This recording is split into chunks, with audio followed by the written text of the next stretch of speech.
po jako akawuwo. Bano batandise n'okutema ekitoogo awagenda okuyita ekkubo erigatta omuluka gw'ewamala ku Kawanda nga bagamba kino kyakubayambako okubataasa kalippagano k'ebidduka mu bitundu eby'e Kawanda.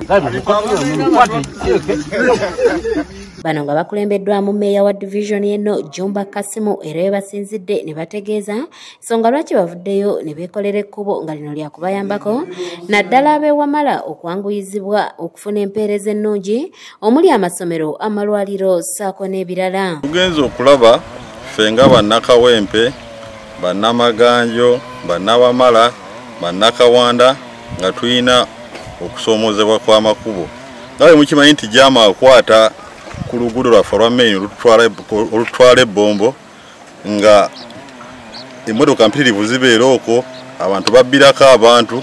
Twagenze okulaba nga twetaaga okugwa ekkubo lino litusobozesa okutuukanga amangu ligatta Wamala ku Kawanda ne litugatta ku Hoima. Nabwe lwalina obuzibu bw'enguudo, twasanga enguudo zonna mbi, enguudo tusasobola mmotoka kuziyitamu, n'ab'ebigere nga tebalina bye bayita, nga tetwagala okugatta gaapu eyo n'okukendeeza ku mujjuzo gw'ebidduka oba oliawo ebitambulira ku main roads.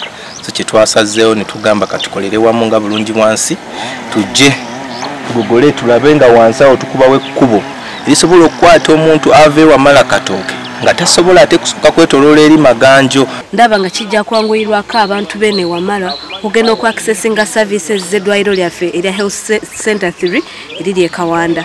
Ate era n'ebintu bingi bye tulina ebyenjawulo ng'amasomero, tulina amasomero amalungi eno nga Richi, Njovu, Williams High School byonna biri Wamala. Abamu ku bakulembeze bategeezezza nti ensonga lwaki bavuddeyo okwekwatira mu nteekateeka eno tebajjanga kulinda gavumenti efeeyo kubakolera olwansonga nti ebyayo biyita mitendera.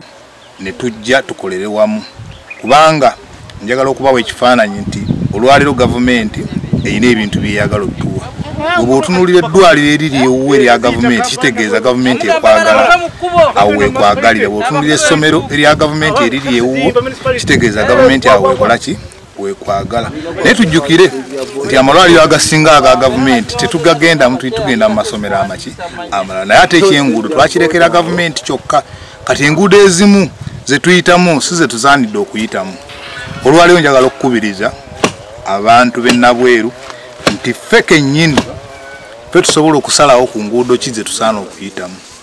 Olwaleero tutandise oluguudo luno newankubadde nga finances ziyinza okuba nga tisizeezo, naye nkimanyi nti omuntu bw'asalawo okukola ekintu abajja kukiggusa. Ate babatuuze boogedde kusoomoozebwa kwa badde bayitamu nga tebalina kkubo bwe basinzidde ne bebazanya abakulembeze baabwe abavuddeyo n'enkola eno eya bulungi wansi mu kitundu. Twebaza nnyo mmeeya okuteekawo enteekateeka eno kutukolera ekkubo egatta Wamala ku Kawanda.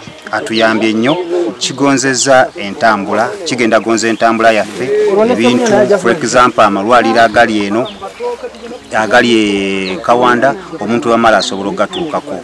N'omwana abadde wa boda kati kyangu nnyo okusala wano ngadda e Kawanda okuva ewamala ngadda e Kawanda. Doreen Namubiru yakusakidde eggulire lino ku lwa ABS Television.